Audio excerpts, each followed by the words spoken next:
Hello hello everyone, के छ सबैजना सन्चै हुनुहुन्छ? आज म धेरै पछि भिडियो बनाउँदैछु। मेरो रियल फेस यही हो है गाइज। यहाँ अलि बढी रिङ्कल छ। म आज एउटा चिज लगाउँदैछु।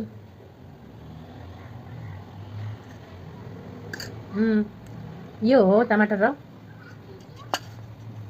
मह। टमाटर एन्ड मह अनि मिक्स गरेर म लगाउँदैछु। आज म त्यसमा विशेष के लगाउनेवाला छु। राम्रो पनि बन्नु पर्यो हजुर। अब के छ हजुरहरूको खबर? सबैजना सन्चै हुनुहुन्छ होला है? टमाटरको रस अनि एक चम्चा हनी, एक चम्चा टमाटर रसलाई यसरी मिसाएर अनि यसरी लगाउनु भयो भने यसमा मैले थोरै उ पनि राखेको छु। के भन्छ, भ्यासलिन। एक चम्चा भ्यासलिन पनि राखेको छु है गाइज। मैले एउटा विशेष चिज लगाउँछु। यो लगाइसकेपछि त्यो हजुरलाई पनि म देखाउँछु। त्यसले चाहिँ केही रिङ्कलहरू कम गर्ने चाहिँ हुँदो रहेछ है। के गर्नु साथीहरू, गुनासो कहाँ गएर पोख्नु है? कहाँ गएर आफ्नो गुनासो पोख्नु, कहाँ गएर सुनाउनु है? सामुन्ने हुँदा चाहिँ ठुला कुरा, अनि केही समय पछाडि गइसकेपछि मान्छेले छुरा हान्ने खालको प्रवृत्ति हाम्रो समाजमा व्याप्त छ। त्यही भएर पनि लाग्छ मलाई खासै साथी बनाउन मन नपर्ने हो है साथीहरू। मलाई खासै साथीहरू बनाउन मन पर्दैन। साथीबाटै धोका पाएको कारणले कसको विश्वास गर्नु? जुन साथीलाई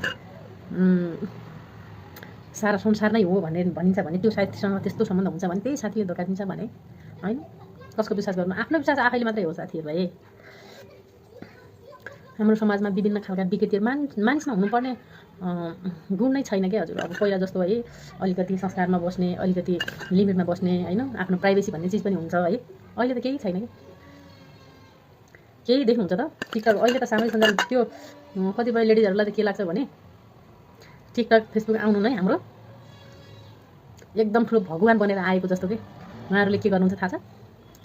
आफ्नो प्राइभेसीको सीमै तोडेर के घरको कुरा त्यहीँ गरेछ, आफ्नो श्रीमानको कुरा त्यहीँ गरेछ, आफ्नो कुरा त्यहीँ गरेछ होइन।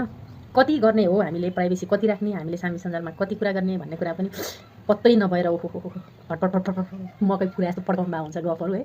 मलाई देखेर चाहिँ मलाई लाग्छ कि है, उहाँहरूले के पाउनुहुन्छ होला कि मेरो सासू यस्तो छ, मेरो श्रीमान यस्तो छ भनेर उहाँहरूले के पाउनुहुन्छ होला कि है।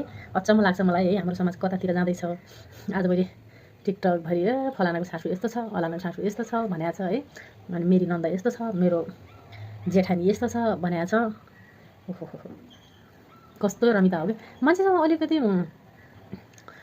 केही सेन्स लाउनु पर्दैन भने कि त्यसरी नै आफ्नो प्राइभेसी सबै ओपन गरिदिएर यो सामाजिक सञ्जालमा जति जोडिनु भएको छ उहाँहरूले चाहिँ सल्भ गरिदिनुहुन्छ त उहाँको समस्या। उहाँको सासूलाई गएर उहाँहरूले कि तालिमै दिने हो र भने कि है। मलाई अचम्म लाग्छ यो कुरा होइन।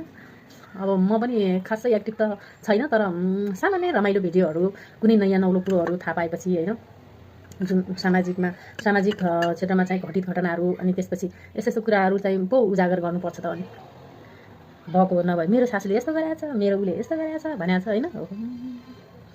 यो पनि हुन्छ त भने यस्तो पनि हुन्छ त।